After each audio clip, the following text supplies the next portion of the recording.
Mesdames et messieurs, bonsoir. Lutte contre Ebola, la secrétaire d'État adjointe de la santé américaine est à Conakry. Elle est venue faire le point sur la situation de l'épidémie d'Ebola en Guinée. La gestion du foncier, des professionnels du droit sont en formation sur le thème. L'initiative participe de la Chambre des notaires de Guinée. Lancement des travaux de réhabilitation du réseau électrique de Matam. Il s'agit de renouveler les installations électriques dans cette commune avant l'arrivée de l'énergie Caleta. Bonsoir. Avant de développer ces titres, ce décret D 2014-028 PRG-SGG portant nomination d'un cadre au cabinet du ministère de l'enseignement préuniversitaire et de l'alphabétisation. Le président de la République décrète, article 1er. Madame Keita Sarafadima Kaba, précédemment chargée de mission dans le cadre de l'organisation des cérémonies officielles à la présidence de la République, est nommée directrice nationale des cantines scolaires au ministère de l'enseignement préuniversitaire et de l'alphabétisation. Article 2. Le présent décret qui prend effet à compter de sa date de signature sera enregistré et publié au journal officiel de la République. Conakry, le 26 février 2015, signé professeur Alpha Condé. À présent, le carnet d'audience du Premier ministre, chef du gouvernement, Mohamed Seyd Fofana, s'est entretenu avec la directrice régionale de l'OMS pour l'Afrique en visite de travail en Guinée. Au menu de la rencontre, le soutien de son institution dans la lutte contre la fièvre hémorragique virale Ebola. Compte rendu d'audience, Ousmane Bangoura. La directrice régionale de l'Organisation mondiale de la santé pour l'Afrique poursuit son séjour en terre guinéenne. Cette visite officielle de Mme Moueti vise à appuyer la Guinée dans la lutte contre la fièvre hémorragique à virus Ebola. Je dois d'abord féliciter le gouvernement pour le progrès qui a été accompli jusqu'à maintenant. Nous avons vu une grande baisse de cas depuis le mois de décembre. Donc, j'avais compris que à la fin, nous sommes presque à la fin de cette épidémie, ça, je suis sûr, mais j'avais compris quelques communautés là où il y a la réticence, là où les gens ne travaillent pas de façon qu'il faut pour mettre sur place les interventions de la santé publique pour faire fin à l'épidémie. Mais j'avais compris que son Excellence, le Premier ministre et tout le gouvernement font beaucoup d'efforts pour entamer le dialogue avec ces communautés, pour les faire comprendre que si nous refusons, nous nous mettons en danger. Donc quelqu'un qui refuse de travailler avec la santé publique mettre en danger d'abord sa famille et puis les voisins. Donc je crois que les gens sont en train de comprendre. Pour le chef du gouvernement, ce nouvel engagement de l'OMS augure un lendemain meilleur. C'est justement dans cette dynamique que le Premier ministre Mohamed Seyd Fofana, au nom de son président, professeur Alpha Condé, et de son gouvernement, a sollicité auprès de nos partenaires la formation des médecins guinéens et la réalisation de plusieurs structures sanitaires dans le pays. Dans la lutte contre Ebola, les États-Unis d'Amérique réaffirment leur engagement à accompagner la Guinée. Une délégation conduite par la secrétaire d'État adjointe de la Santé est en mission de travail à Conakry. Elle a échangé avec la Coordination nationale de lutte contre Ebola. Un plan d'activité a été défini pour poursuivre ce soutien dans la lutte contre l'épidémie. Le point avec Mamadi Terna Kamisoko. Les États-Unis s'impliquent davantage dans la lutte contre Ebola aux côtés de la Guinée. Cette délégation, conduite à Conakry par la secrétaire d'État adjointe par intérim du ministère de la Santé et le sous-secrétaire d'État aux Affaires mondiales, est venue témoigner cet engagement de Washington aux autorités guinéennes. Avec l'équipe de la Coordination nationale de lutte contre Ebola, tous les aspects de la riposte ont été passés en revue. Il apparaît des échanges entre les deux parties que la situation n'est pas hors de contrôle.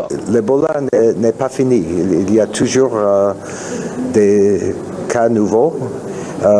On voit une diminution et ça nous encourage. Mais en tout cas, il y a plusieurs cas chaque jour et on doit être vigilant pour les identifier, communiquer pour les messages de prévention, mais aussi la prise en charge et que chaque incident soit suivi avec les contacts. Depuis la déclaration de cette épidémie, les États-Unis ont intensifié leur aide à la Guinée. Elle se matérialise par la présence de CDC auprès des autorités sanitaires et par de nombreux dons, notamment d'engins roulants. La Guinée est reconnaissante, mais a encore besoin d'être soutenue. De façon concrète, nous leur avons dit que Ebola n'est pas encore fini et que de ce point de vue, on a besoin de continuer à bénéficier de l'appui américain. La deuxième des choses, c'est de dire que Ebola a permis au système de santé de constater que nous avons des insuffisances, surtout dans le domaine de l'alerte, de la surveillance. Donc, de dire qu'on a besoin d'appui dans le domaine de la surveillance. Et troisièmement, c'est de dire que si on veut lutter contre la maladie, quelle qu'elle soit, Ebola ou autre, on a besoin de renforcer le système de santé. Les deux parties ont aussi discuté de l'après-Ebola. En plus d'un appui attendu pour renforcer le système de santé, des médecins épidémiologistes de CDC resteront en Guinée en vue de faciliter la réponse du pays à toute autre épidémie. Une rencontre des pays touchés par l'épidémie d'Ebola devrait se tenir à Bruxelles pour solliciter l'appui des bailleurs de fonds. La Banque mondiale a organisé hier une visioconférence avec les parlementaires des pays touchés pour harmoniser les données. Avec le président de l'institution bancaire, les échanges ont porté sur l'éradication de l'épidémie et la gestion post-Ebola. Boubacar Ba. L'objectif de cette rencontre parlementaire par visioconférence entre Washington, Paris et les trois pays touchés, plus le Sénégal et le Mali, donne l'opportunité aux députés d'échanger directement avec le président de la Banque mondiale et ses collaborateurs sur la réponse apportée à Ebola. L'occasion permet de soulever des questions liées à l'impact de l'aide financière. Cette rencontre avec la Banque mondiale, qui a contribué à hauteur d'1 milliard de dollars, permet également de faire le point sur l'impact économique et social de cette maladie. Mais ce n'est pas tout. Le président de la Banque mondiale voudrait s'assurer de la nature des efforts qui restent à fournir aux pays touchés pour atteindre 0 cas et l'épineuse question liée aux infrastructures sanitaires et la formation des cadres du système de santé après Ebola. De manière à élaborer et à approuver des propositions de loi, des propositions destinées à corriger les anomalies et les insuffisances que nous avons constatées. Les députés que nous sommes pensons qu'un véritable plan Marshall est nécessaire pour les trois pays concernés. Quant à Dr Ousmane Kaba, président de la Commission économique et de la coopération, il a plaidé pour l'annulation de la dette des pays handicapés par Ebola et l'accroissement de l'aide financière afin de mieux investir dans le secteur de la santé. Personnellement, ce qui m'a touché, c'est les excuses présentées par le président de la Banque mondiale à ces pays que nous sommes, c'est-à-dire les pays affectés par Ebola, pour l'intervention tardive de la Banque mondiale et des institutions du FMI. Nous espérons que ça va amener l'attention en tout cas de la communauté internationale à appuyer davantage nos problèmes. Le réseau parlementaire de la Banque mondiale et le Fonds monétaire souhaitent poursuivre cette discussion entre les parlementaires des pays touchés et le président de la banque en vue d'atténuer la crise et aider à reconstruire l'économie et les infrastructures des pays touchés. Autre aspect de l'actualité nationale, les acteurs du secteur agricole guinéen étaient en concertation à Conakry. Ils ont procédé à la validation d'un plan à long terme pour la recherche agronomique. Ce plan, qui vient ainsi renforcer les capacités de l'Institut de recherche agronomique, devrait permettre à la Guinée de disposer d'un outil de recherche performant, capable d'appuyer efficacement les programmes de développement agricole du pays et garantir par la même occasion la sécurité alimentaire. Reportage Guénabou Inabari. Guinéen et ses partenaires valident le plan stratégique de recherche agronomique, une initiative de l'Institut de recherche agronomique de Guinée pour moderniser les techniques de production agricole. L'agriculture occupe près de 80% de la population et les rendements actuels sont loin de combler les attentes des autorités. Il n'est pas concevable qu'en Guinée, nous soyons encore à 1 tonne 200 de rendement, voire 2 tonnes de riz par hectare. C'est absolument inacceptable.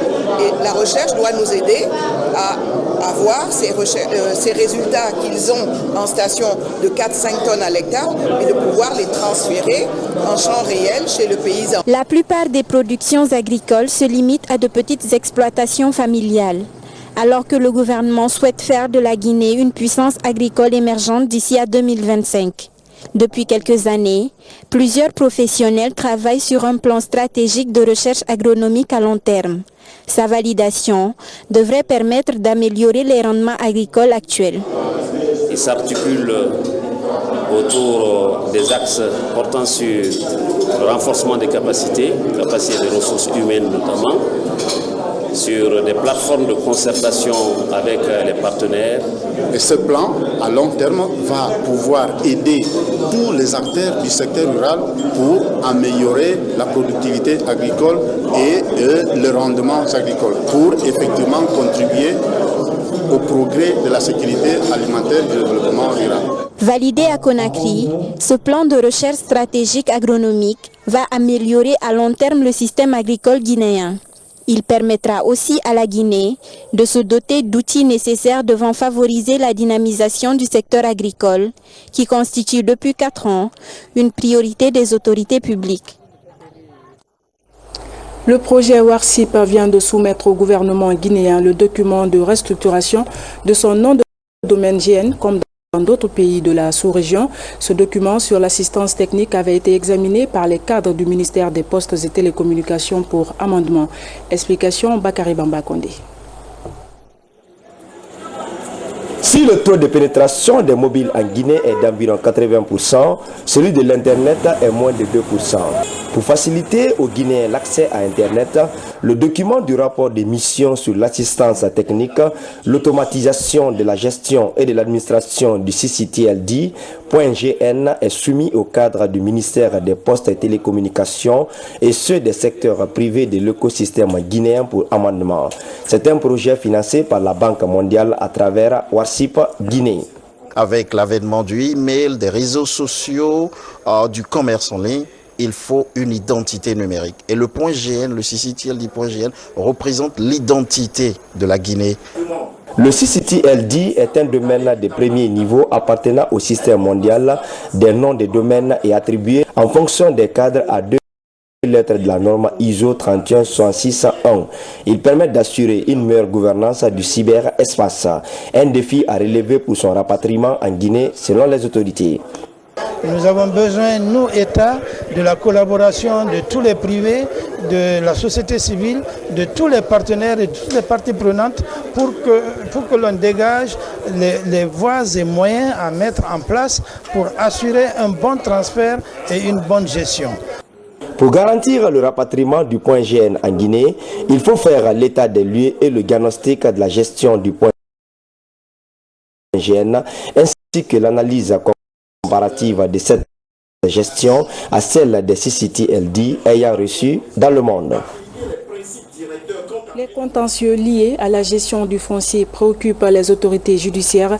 Une cinquantaine de professionnels du droit suivent actuellement une formation sur la pratique notariale et le système foncier en Guinée. C'est une initiative de la Chambre des notaires de Guinée. Kiano Nusaba, reportage.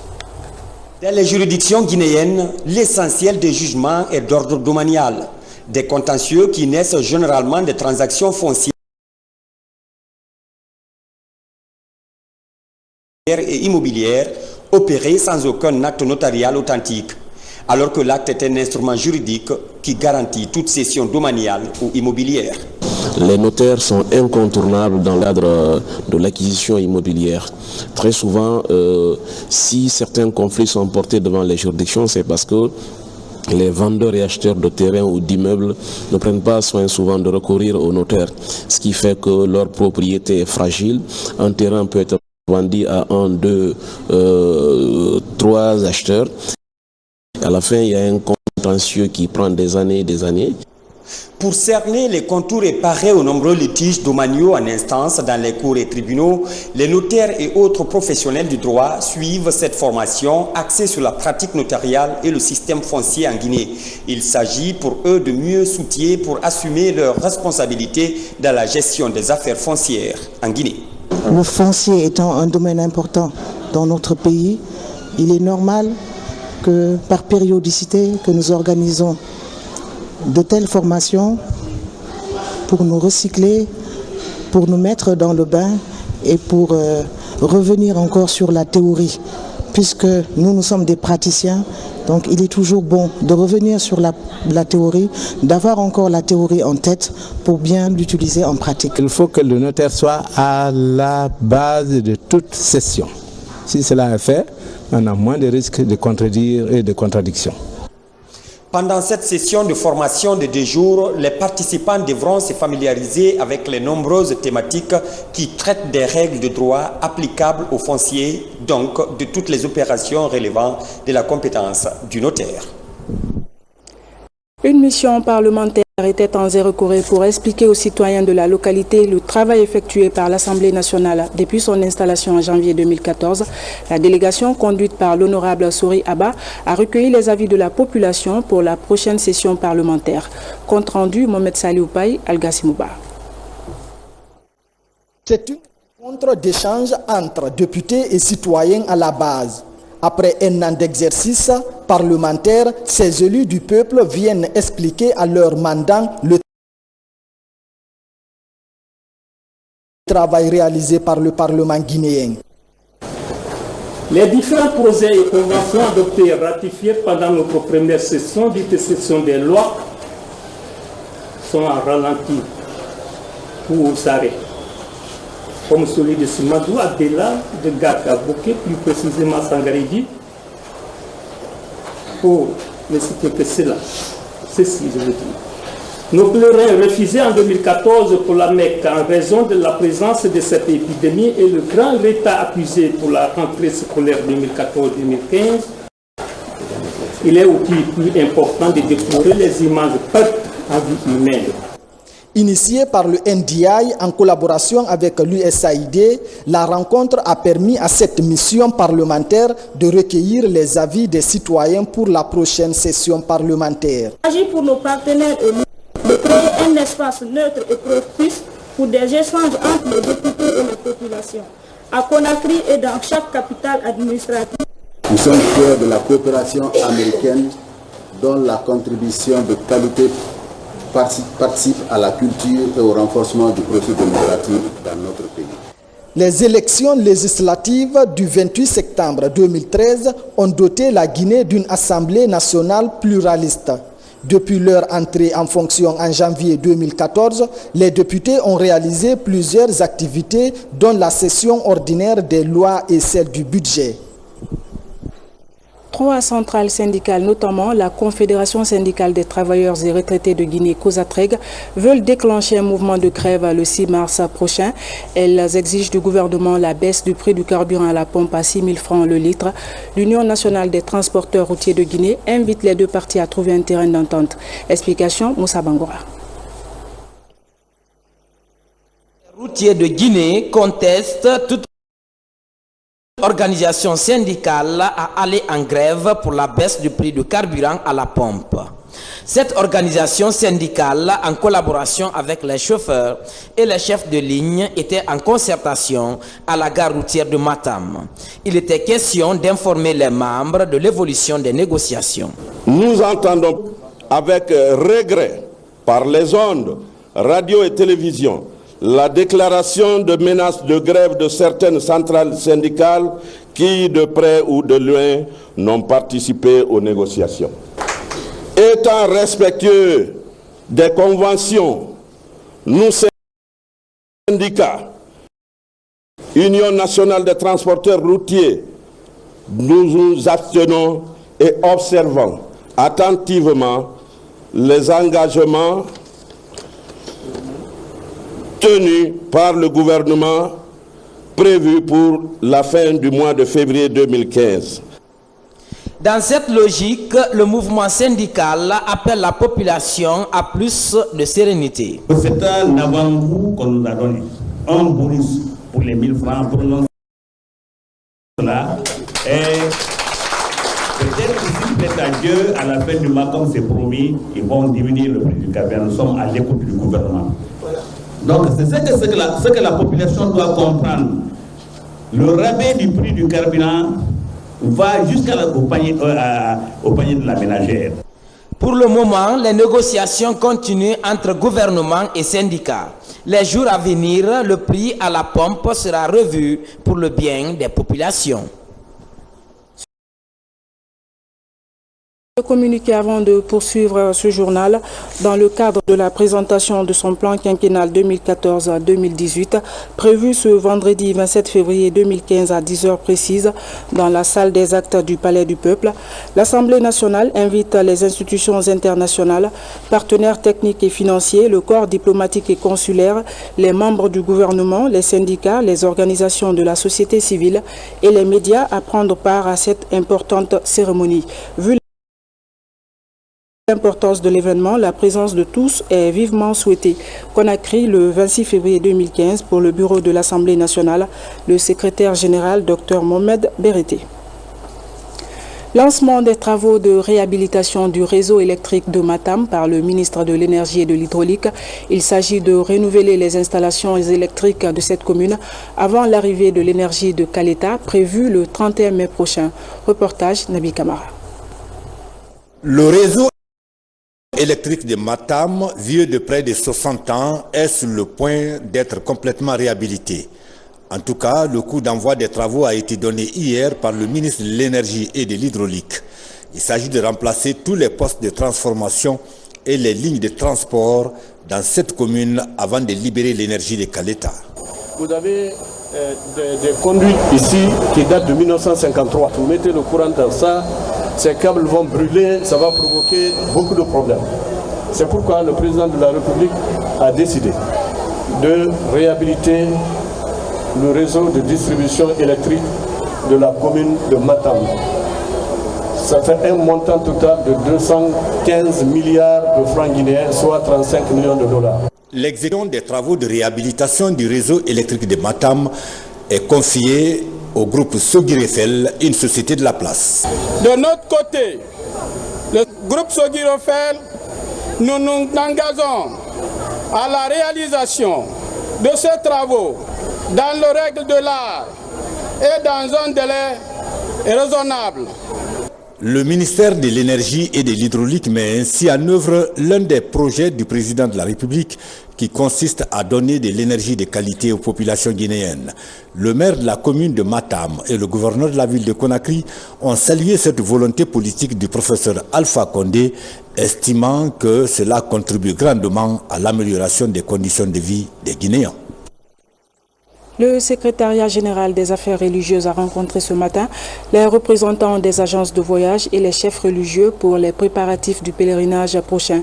Elhadj Abdoulaye Diassi sollicite l'implication de tous pour vaincre Ebola avant le pèlerinage. Compte rendu Diamo Kaba Al-Gassimouba. La rencontre était axée sur la sensibilisation de la population pour éradiquer le virus Ebola avant le prochain pèlerinage. Nous avons pensé et nous avons vu la nécessité d'inviter les 5 communes de Conakry, d'inviter aussi les représentants des agences privées et d'inviter aussi les préfectures à côté pour qu'on puisse les exhorter à redoubler les efforts dans la sensibilisation contre Ebola. Pour pas que les Guinéens pensent que Ebola a dit au revoir à 100%. Préoccupés par la question, les agences de voyage, malgré le côté lucratif, partagent le souci du gouvernement dans la lutte contre le virus Ebola. On aurait souhaité que par tous les moyens, comme on est en train de lutter contre l'Ebola, même par des moyens diplomatiques aussi, que des démarches soient menées pour que la Guinée puisse vraiment aller au pèlerinage.